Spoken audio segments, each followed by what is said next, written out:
Assalamualaikum warahmatullahi wabarakatuh. Kita bertemu lagi di channel Ayo Belajar.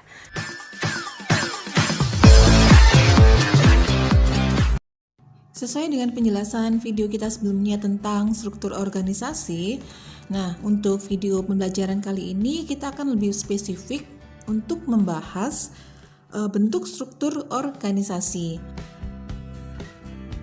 Nah, untuk bentuk struktur organisasi pada umumnya berbeda-beda serta memiliki keunggulan dan kelemahan masing-masing. Terdapat 5 jenis bentuk struktur utama organisasi seperti yang sudah dijelaskan pada video sebelumnya. Kita yang pertama membahas organisasi garis atau lini. Istilah lainnya adalah line organization. Organisasi ini adalah yang paling sering kita jumpai dan banyak digunakan terutama di perusahaan kecil. Bentuk organisasi ini menjelaskan bahwa wewenang atasan kepada bawahannya terhubung langsung secara vertikal. Dalam organisasi garis atau lini ini, pemimpin mempunyai kekuasaan tunggal atas segala ketentuan, di mana keputusan ada di tangan satu orang, yaitu pimpinan, sehingga organisasi lebih bersifat otoriter. Ciri yang paling terlihat dari organisasi ini adalah jabatan yang ada dalam organisasi terletak secara vertikal. Selain itu, organisasi ini memiliki ciri-ciri diantaranya tujuan organisasi masih sederhana, kemudian jumlah karyawan juga masih sedikit, pemimpin dan bawahan hubungannya cukup dekat dan sering berkomunikasi, kemudian organisasi atau perusahaan masih kategori dalam level kecil, alat produksinya belum terlalu canggih dan bermacam-macam, untuk spesialisasi belum banyak dibutuhkan secara khusus. Ada beberapa kelebihan organisasi garis lini, yaitu yang pertama, terdapat satu garis komando dari atasan hingga bawahannya.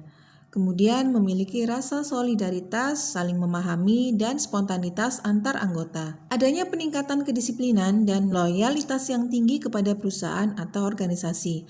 Kemudian, struktur organisasi yang sederhana akan membuat anggota atau karyawan lebih menyadari tugas dan tanggung jawab pekerjaan yang dilimpahkan kepadanya.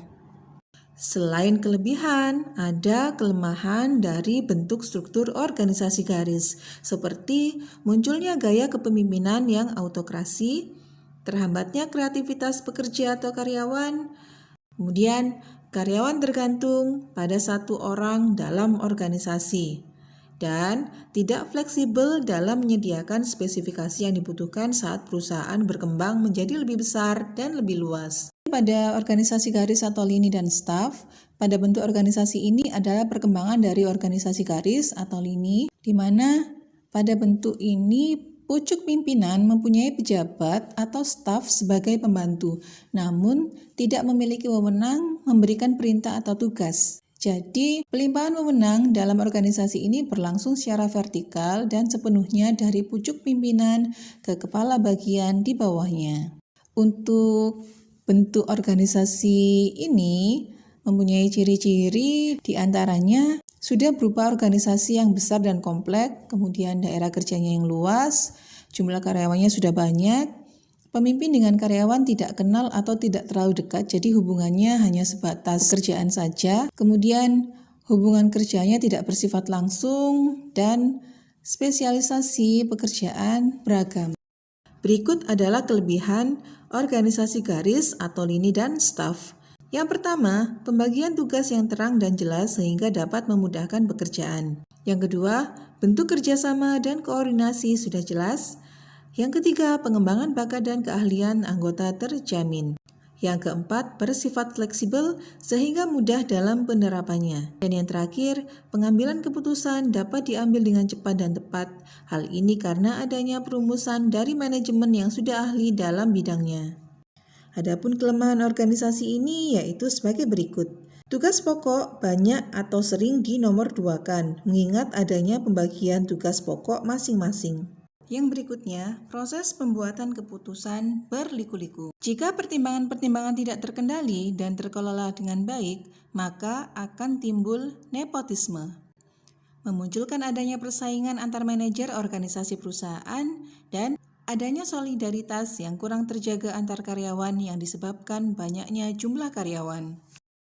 Kemudian ada organisasi fungsional atau functional organization. Yang dimaksud dengan organisasi fungsional adalah organisasi yang disusun berdasarkan sifat dan macam fungsi yang harus dilaksanakan. Jadi di sini wewenang dari pimpinan tertinggi dalam organisasi fungsional dilimpahkan kepada kepala bagian yang memiliki jabatan fungsional. Organisasi ini mempunyai ciri-ciri sebagai berikut, yaitu organisasinya kecil, kemudian adanya kelompok kerja staf ahli, spesialisasi dalam pelaksanaan tugas, target organisasi yang jelas dan pasti, serta pengawasan ketat.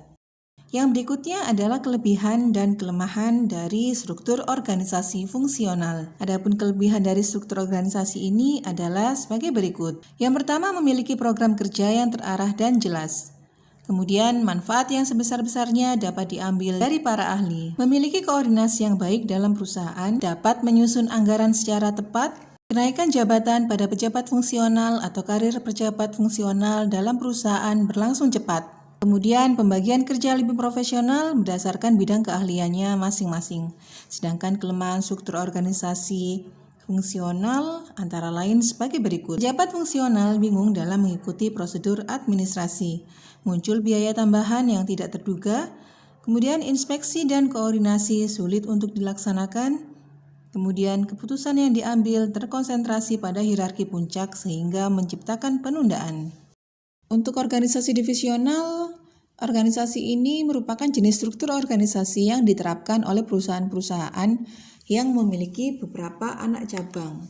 Untuk bentuk ini sering diterapkan pada perusahaan yang berkembang pesat.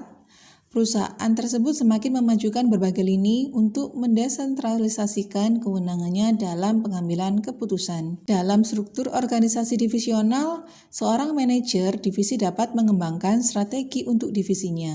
Strategi yang ditempuh mungkin saja berbeda dengan divisi lain. Untuk organisasi divisional merupakan jenis struktur organisasi yang diterapkan oleh perusahaan-perusahaan yang memiliki beberapa anak cabang. Adapun kelebihan organisasi divisional antara lain, yang pertama, divisi-divisi yang terbentuk dapat menjadi wadah atau tempat untuk melatih para manajer muda. Setiap divisi menjadi wadah dalam mengembangkan institusi perusahaan. Kemudian meningkatkan inisiatif-inisiatif dalam perusahaan. Untuk kebutuhan konsumen dapat menjadi lebih diperhatikan. Memiliki fleksibilitas pada struktur perusahaan. Memiliki kesempatan karir yang lebih terbuka. Sedangkan kelemahan struktur organisasi divisional yaitu sebagai berikut. Memiliki tingkat koordinasi yang tidak baik antar lini perusahaan. Terjadinya duplikasi sumber daya antar lintas divisi. Kurangnya kendali sumber daya manajemen puncak perusahaan. Persaingan antar individu sangat potensial. Kemudian adanya komunikasi yang menurun antar divisi. Yang terakhir, bentuk organisasi matriks. Struktur organisasi matriks ini merupakan gabungan struktur fungsi dan divisional. Kedua gabungan ini merupakan gabungan terbaik untuk membuat organisasi lebih efisien. Namun, di antara bentuk-bentuk organisasi yang ada, organisasi matrik ini dianggap yang paling kompleks. Kelebihan dari struktur ini adalah penggunaan sumber daya perusahaan lebih efisien dibandingkan pada hierarki tunggal perusahaan. Kemudian tujuan perusahaan menjadi lebih jelas. Berikutnya banyak jalur untuk melakukan komunikasi. Pekerjaan masing-masing dapat dipahami secara lebih jelas sehingga memudahkan dalam meraih tujuan perusahaan. Setiap divisi memiliki tenaga ahli. Adanya pelebaran tugas-tugas bagi para karyawan sehingga meningkatkan keahlian atau keterampilan dan menambah pengetahuan kerja. Sedangkan kelemahan dari struktur organisasi matriks adalah mempunyai struktur organisasi yang sangat rumit, mengingat pembagian antar divisi banyak dan kompleks. Kemudian menimbulkan adanya dualisme kepemimpinan. Yang ketiga, membutuhkan biaya yang relatif tinggi. Kemudian memerlukan tingkat koordinasi yang kuat dan menimbulkan konflik antar divisi. Demikian pembahasan kita tentang organisasi dan struktur organisasi sesuai kebutuhan manajemen perusahaan. Jangan lupa untuk like dan subscribe channel Ayo Belajar, update terus video-video pembelajarannya. Tetap semangat untuk belajar. Wassalamualaikum warahmatullahi wabarakatuh.